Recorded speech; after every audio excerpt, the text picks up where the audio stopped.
Smart cities and blackouts, the green halo illusion. Welcome back. I'm Adeline Atlas, 11 times published author, and this is the Smart Cities Plus Internet of Things series. As we move into the final leg of this series, it's time to talk about the green halo illusion, how environmental crises and sustainability initiatives are being used to create a new form of economic and behavioral control in smart cities. What appears to be a green, eco-friendly initiative is, in fact, a carefully crafted system that subtly restricts freedom, exploits resources, and manipulates public opinion, all under the guise of saving the planet. Let's start by understanding the concept of green haloing, a psychological strategy that makes artificial scarcity feel like a moral victory. We've all seen the headlines. Going green is the future. Save the planet by cutting emissions. Every little step counts for the environment. The climate crisis is real, and there's no denying the need for collective action. But in a world increasingly governed by predictive AI, IoT, and surveillance, the green halo isn't about saving the planet. It's about conditioning people to accept controlled limitations as a form of moral progress. This is where the manipulation begins. In smart cities, every aspect of energy use, transportation, and resource allocation is monitored, optimized, and rationed. We're told that this system is necessary to fight climate change. But what if the real goal is control through restriction? Instead of offering more options, these systems limit what you can do, what you can consume, how far you can travel, how much energy you can use. And the most insidious part? These limitations are framed as good for the environment. So when you comply, you feel like a hero. When you refuse, you feel like a failure. Let's break down some of the technologies that are being used to impose these green policies, starting with smart meters. Smart meters are digital devices installed in homes and businesses to monitor energy usage in real time.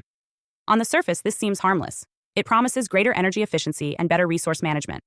But the reality is that these meters are not just monitoring your energy, they're controlling it. With smart grids, energy companies can regulate your electricity use, turn off your appliances remotely, and even shut down your access to power if you exceed your allotted carbon footprint. This isn't just about saving energy, it's about tracking and rationing it.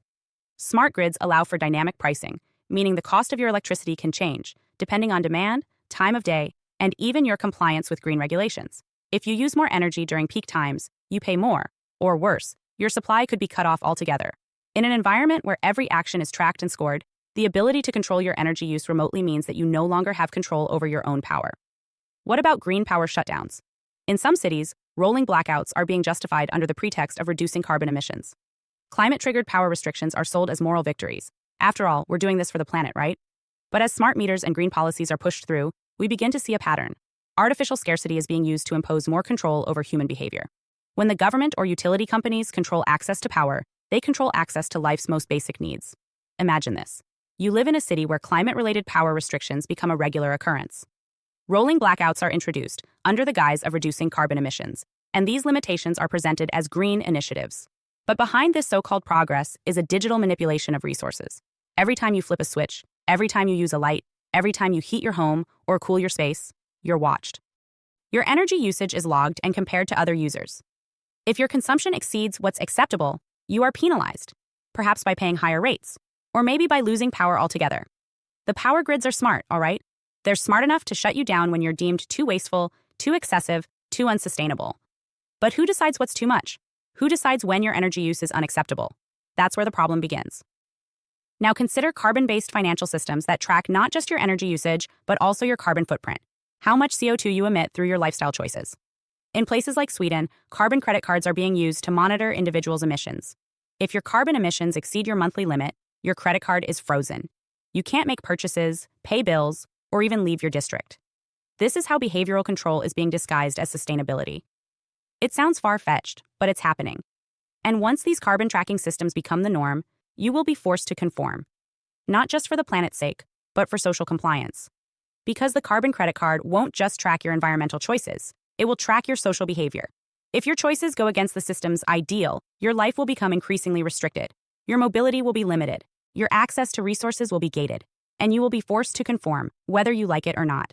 This is the green halo illusion, where the narrative of saving the planet is used to justify surveillance, rationing, and control. You'll be told you're helping the environment, that you're making a sacrifice for the greater good. But the truth is, you are being controlled by a system that limits your freedom in the name of sustainability. Here's the ultimate kicker. The people who actually cause the most damage to the environment, those with the power and wealth to bypass the system, are the ones who will never feel the consequences of this green crackdown. The elite will still fly private jets, live in mansions, and consume without limits. The system isn't designed to reduce emissions globally. It's designed to manage the masses. The wealthy and powerful will continue their unsustainable practices without restrictions, while the rest of us are regulated into compliance. This is the nature of surveillance capitalism. This is the world where everything, from your carbon footprint to your personal habits, is watched, ranked, and controlled. What you consume, where you go, how much you spend, it's all being tracked and used against you. The green halo isn't about saving the planet. It's about ensuring that the planet is controlled, and that you are controlled in the process. This isn't an isolated issue.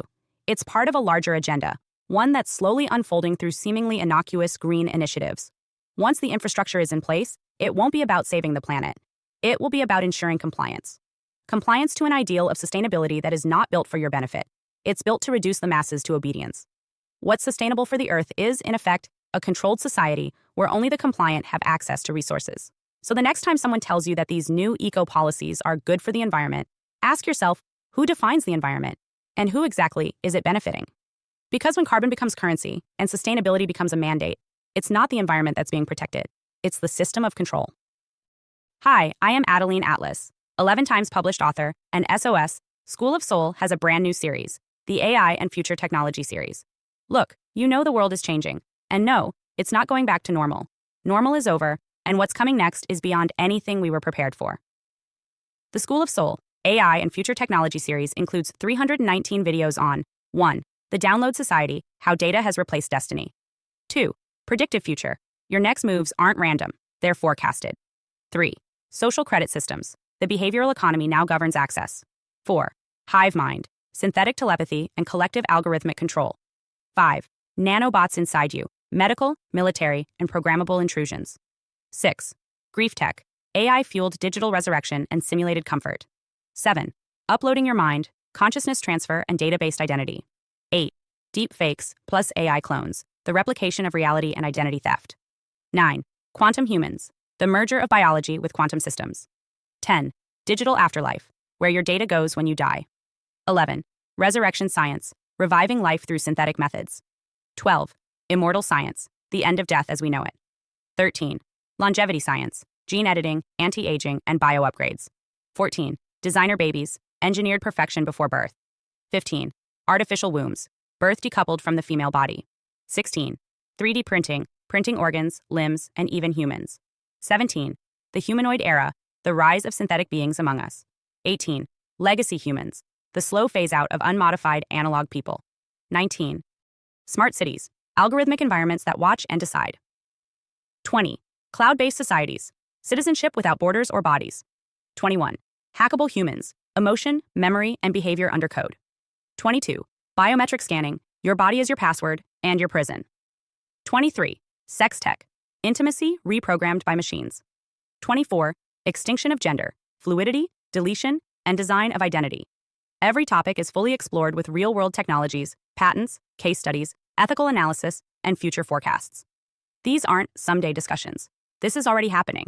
Join the SOS School of Soul Vault to overstand the future before it's implemented on you.